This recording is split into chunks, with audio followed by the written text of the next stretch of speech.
and this gets a little bit macro wonky, but there are demand leakages. You know, every dollar that I save and don't spend is a dollar that some business can't capture as part of their sales, can't become part of their revenue and their profits.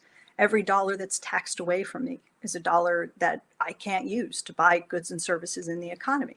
And every dollar that I use buying goods and services from abroad is a dollar that some US producer can't capture as part of their sales.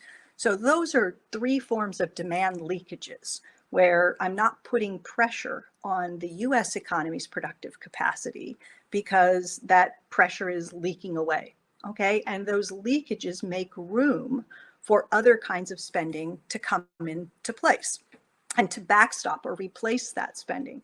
And one way to do that is through fiscal policy. The government can use tax cuts to try to replace some of the lost spending, or it can spend on its own and directly replace some of that lost spending. But the idea is to produce a balanced economy where you have enough total spending to support jobs at full employment, but not so much spending that you're putting too much strain on the productive capacity of the economy and generating inflationary pressures. And what I'm saying is, because of the demand leakages, there is almost always a need for the government through deficits to support jobs and productive activity in the economy, to support the economy. So think about it this way, the deficit is the difference between two numbers, right? When we say the government has run a fiscal deficit, we're saying that the government has spent more dollars into the economy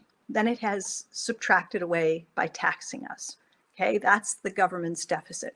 Spend 100 in, tax 90 back out, we label that a fiscal deficit.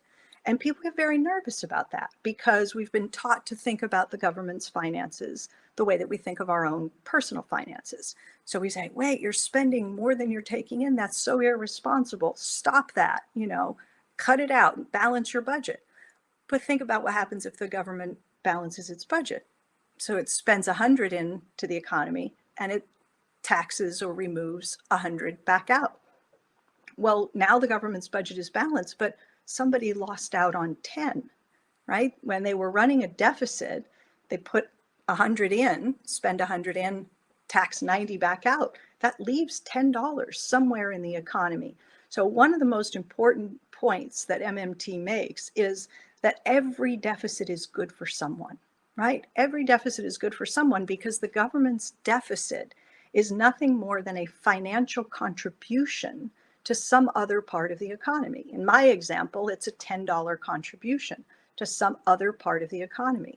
Now, a government surplus, which might sound like the best of all worlds, right? Not only do you balance the government's budget, but you put it into surplus. And we did this during Bill Clinton's administration. From 1998 to 2001, for 4 years, the federal government's budget moved into surplus.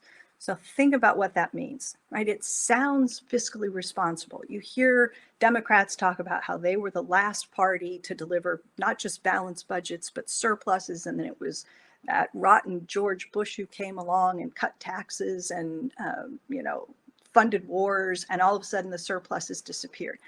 Okay, so let's think about whether we really want the federal government's budget in surplus. So what does that mean? Well, it means the government is taxing more dollars out of the economy than it spends back into the economy. So using simple numbers, let's say the government taxes $100 out and it only spends $90 back in.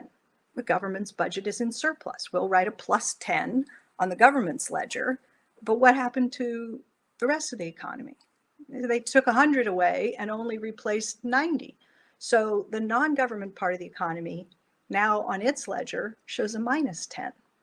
So government deficits, I sometimes say, work like a blower. They blow dollars onto somebody's balance sheet. And a government surplus works like a vacuum. It hoovers dollars off of people's balance sheets. So the next time you hear a politician railing about fiscal deficits and saying that if you vote for them, they will pledge to balance the budget or put the budget in surplus, I'm talking about the federal government, Next time you hear a federally elected official do this, stop and say to yourself, wait a minute, why is this guy or gal pledging to reduce the surpluses of the rest of the economy, right? Do we really want that? Now, there may be times that the government's budget ought to be in surplus. And it would make sense if you think that the economy is getting too much strain or putting too much strain on the productive capacity. Then it makes sense for the government to scale back some of its own spending or increase taxes or a combination of the two, right? That's one way to temper inflationary pressures. But MMT would never look at the budget outcome itself, surplus, deficit, balance, and say we should be targeting that, right? You don't know in advance where the government's budget ought to be. You just know in advance what the state of the economy ought to be, right? A healthy, full employment economy with managed, low inflationary pressures. Okay, so that's sort of the goal there. In